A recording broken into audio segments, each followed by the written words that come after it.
আসসালামু আলাইকুম। সহিহ হাদিসের আরও একটি পর্বে আপনাদের সকলকে স্বাগত। আজকের হাদিসটি হল ইবনু আব্বাস রাদিয়াল্লাহু তাআলা আনহু হতে বর্ণিত।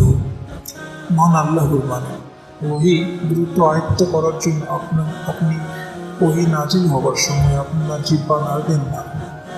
সূরা কিয়ামা আয়াত 16। এর ব্যাখ্যায় ইবনু আব্বাস বলেন, আল্লাহ রাসূল সাল্লাল্লাহু আলাইহি ওয়াসাল্লাম ওহী অবতরণের সময় তা আয়ত্ত করতে বেশ কষ্ট করতেন এবং প্রায়ই তিনি তার ভয় ঠোঁট নাড়তেন। ইবনু আব্বাস রাদিয়াল্লাহু তাআলা আনহু বলেন, আমি তোমাকে দেখানোর জন্য ঠোঁট দুটি নাড়ছি যেভাবে আল্লাহ রাসূল সাল্লাল্লাহু আলাইহি ওয়াসাল্লাম তা নাড়তেন।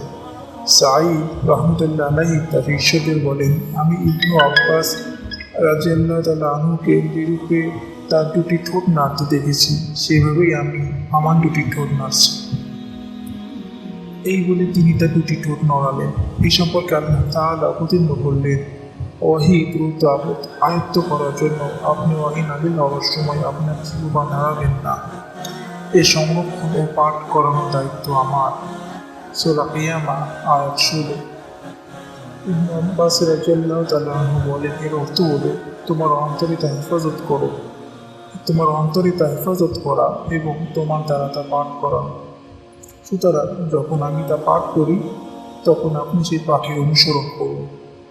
ইবনু আব্বাস রাদিয়াল্লাহু তাআলা আনহু বলেন, অর্থাৎ মনোযোগ সহকারে শুনুন এবং চুপ থাকুন, তারপর বিশদ বর্ণনার দায়িত্ব তো আমার। সূরা কিয়ামা আয়াত 19।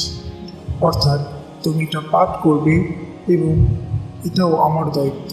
তারপর আল্লাহ রাসূল সাল্লাল্লাহু আলাইহি ওয়াসাল্লামের নিকট জিবরিল আলাইহিস সালাম আসতেন। তখন তিনি মনোযোগ দিয়ে কেবল শুনতেন। জিবরিল আলাইহিস সালাম চলে যাওয়ার পর তিনি যেমন পাঠ করেছিলেন, আল্লাহ রাসূল সাল্লাল্লাহু আলাইহি ওয়াসাল্লাম তত পাঠ করতেন।